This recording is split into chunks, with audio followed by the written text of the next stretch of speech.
Pasado ng partnership ng Chinoy TV at One News. At para bigyan po ng mukha ang balita, Mobile Journal Denise Valdesancho.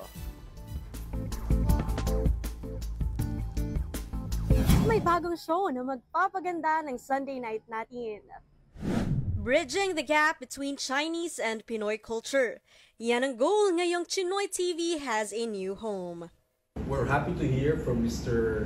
Dan that he finds One News or a news channel as the right home for Chinoy TV.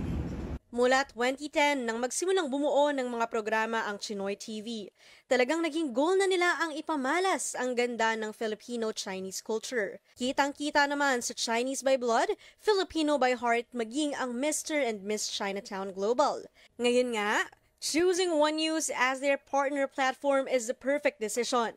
Yes, I think because out of all of the TV channels that we have currently, I think One News is one of the rising platforms for news and both for entertainment and lifestyle. So I think we want to capture that essence of One News being such a good platform, and we wanted to strike that partnership for Chinese by Blood, Filipino by Heart Season 5.